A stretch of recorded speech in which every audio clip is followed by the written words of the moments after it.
Hey there, I am back with another deck review, and today I'm going to be looking at the Fifth Kingdom playing cards from Russian designer Maria Fedoseeva. This right here is actually a prototype deck from playingcarddex.com. They produced about 500 of these decks. Uh, no real word about what the plans are for the full production of the deck, whether that's going to be a playing card decks exclusive or not.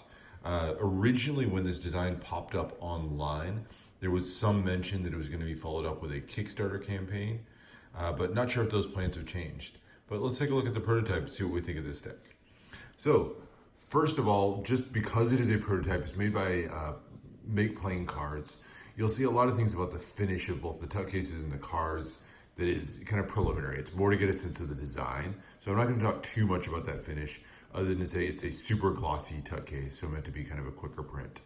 But the design on the front here says Fifth Kingdom at the top with leaf work coming out of the top. And then you have kind of this crown down here that's made of flowers and leaves. You can kind of see that shape arced here. And then you have birds coming out the top. So three birds kind of with their wings spread flying out of the top.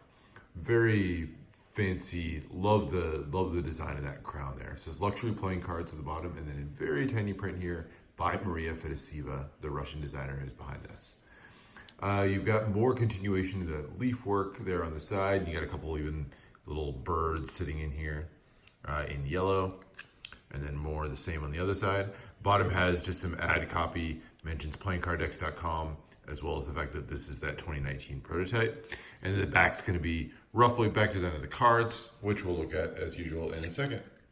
As you open up the flap, you have more leaf work designs coming through. And then you have a couple of dragonflies here on the inside. So pretty cool tuck case. I think if you did this with some embossing and maybe even some gold foil, you can see obviously where that would come in. I think it could be a very, very nice tuck case. So there is that.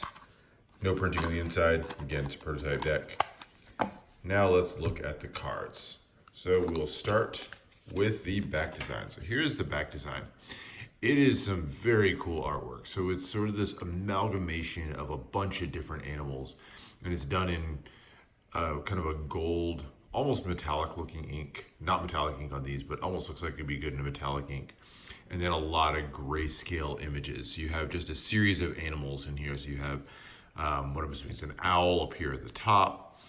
You've got kind of a rabbit, I guess, right here. You've got a koi fish, a tiger. You have a couple of cobras coming up the sides. So lots of different animals. You got dragonflies over here.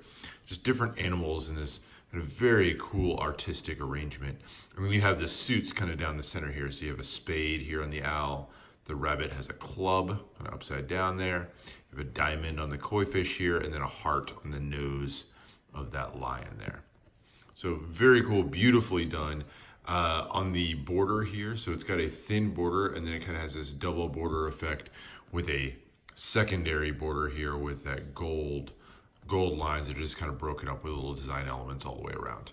So very beautiful. My one knock, of course, is going to be that this is a one-way back design. I think for as beautiful and artistic as it is, if they'd found a way to make this a two-way back design, would have been much more effective. Definitely limits the usefulness of the deck to have this as a one-way design. But really beautiful artwork on this. Extra cards that you get. So you do get two jokers. You get a sense of the art style right off. Kind of has the look of sort of a vintage Joker here. So it's a very classic jester style. One in red, one in black. And they're both in kind of these acrobatic poses. Lots of little detail, even down to just like the small curl of the feet.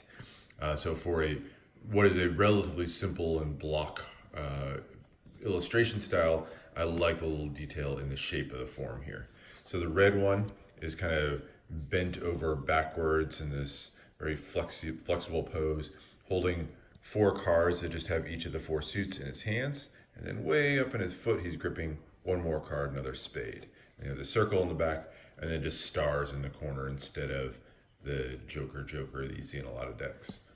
And then the black one, very similar, but now the Joker's kind of standing on one leg here. And again, he's holding the four suits in one hand. His other hand has an extra heart. So there you go. Those are your two jokers. This one does also come with a blank card. So if you wanted to use this, I'm assuming that's the plan for the long-term deck as well. Includes a gaff card for Magic.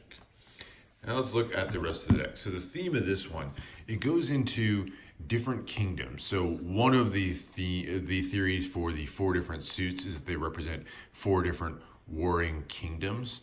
And so that's kind of what she went with the theme for this deck. So each one of these is going to represent a different culture and have a full custom design on each of the cards featuring characters, animals, kings, queens, and warriors from that culture. So the spades here are going to be the African culture. The ace of spades is going to feature kind of a castle from that culture. So it's this kind of cool, almost pyramidic shaped castle here with the flag at the top. And you have a couple of warriors kind of climbing here at the bottom. And you can see superimposed over the top this large spade pit. So really beautiful. Love the art style of this one. Just love the style that she's used to draw this. And just little details. I mean, you can even see stars in the sky, the sun up at the top. You have a custom, kind of taller, thinner spade pip here, and then index in the corner. And then as you go through, they're going to feature just different artwork. It's a semi-transformative deck, which means the spade pips are going to be incorporated into the artwork. So this is the 2 of spades. You have 2 spade pips that are here on a couple of jars, for example. And as you go through, you'll see them really creatively worked in. So it's a little harder to see here, but there are 3 spade pips. So, you've got like one here, and then one kind of abstractly down here in the shape of these 3 birds. And then there you go. The arrowheads form the 4 spades, and it kind of continues down. You can see just the beautiful artwork of Africa worked into here, and just love how creatively those spade pips are worked in on a semi-transformative deck like this. There's your 8 with the leopards, drummers for the 9. So each one of the 10s is going to feature a series of birds. So this is the one thing where you're going to see a commonality between the suits. All the 10s are going to feature birds. And then the core cards, the jack is going to always represent a warrior from that culture. So here you've got a warrior holding a spear. And the queen and king are going to be queens and kings from that culture. So an African queen here hugging a puma, very cool. And the African king, and he has a monkey on his shoulder there. So very nice on the queens and kings. So as you move to the ace now, we're going to move to what she calls fairy tale Japan culture. So you can see a very Japanese style castle here. You've got an archer there in the corner. You have the cherry blossom tree there. So very cool. And again, that superimposed diamond across the back. As we work through here, now we'll see elements of Japanese culture. So the koi fish, you've got geisha who are featured on a lot of the cards. And then you've got some cranes there. And the lady, the geisha there looking into a mirror. That's a cool one. I like the diamonds on the back tattoo there. And then this one's very cool looking. I think it's maybe a little bit more Chinese inspired with that dragon, but you have a guy on the dragon with the diamonds going up as the scales. Okay, so now you got, remember, 10s are going to be some kind of bird. So you got the 10 birds there. Jack's going to be your warrior, as the warrior with the katana. And then you have a queen and king who are kind of rulers in the area. And in this case, maybe a little bit more inspired by, I don't know, I would say maybe samurai, warrior, or something like that.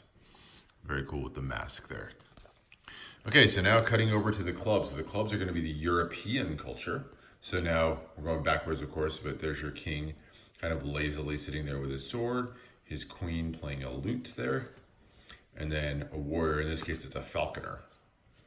And then there's your 10s with the birds. And then as you continue down, we'll see elements from European culture. This is one of my favorites, that deer right there. And the lady's looking out the window, violinist. There's the knights, another very cool one. So the 4 knights there. Horses, so I like this with the 3 horses kind of facing in. Very cool artwork on that one.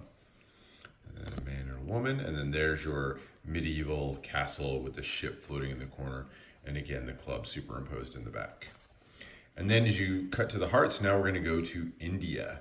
So very colorful, very bright, inspired by the vivid nature of Indian culture and spices and things like that. So there's the Sultan and his wife. Very beautiful. Love the dancing and the shapes of the bodies on these. And then there's your warrior. So he has the scimitar and then kind of a fan there, I guess. There's your birds card. And as we continue down through the numbers. There's another very cool one. So Ganesh, the elephant goddess. And then continuing through the rest. Take a slow look so you get a chance to appreciate some of this artwork. So the monkeys there. That's a very cool one with the entwined snakes. And then there is the castle with the large heart and the elephant walking in the front. So that is it. That is the deck. Really beautiful artwork on these. Love how much thought was put into each and every card. Just tons of design work. I'm not going to talk too much about the handling. Like I said a few times, it's a prototype deck for Make Playing Cards, so it's just a glossy finish. It's not an especially great handling deck, and I don't think it's really meant to be. Now, as far as use of this deck, I think ultimately this is going to prove to be an art deck in its current form. I think the fact that there's a one-way back design really limits a lot of the usage in cardistry and honestly to some degree even in gameplay, although I think probably the highly distracting fronts to the cards probably is a little bit even more limiting. That said, you could probably use this okay for gameplay. It's just not terribly recognizable in terms of like courts and everything. So ultimately, I think it's going to prove to be mostly an art deck. I think there's a lot of potential, if you amped up the gold inks here, if you did a lot more with the tuck case, maybe some embossing or even some gold ink on here, this could be a really, really nice deck. But those faces here are really what make the deck. So I think really nice work on the artwork. Hope that this really comes to life and they're able to kind of make it pop with a few more elements on here. But that's it for this one. So hope you enjoyed. A little bit of a longer look, as you might expect with a full custom deck with so much artwork. Had to take a little bit of a slower walk through the deck on this one.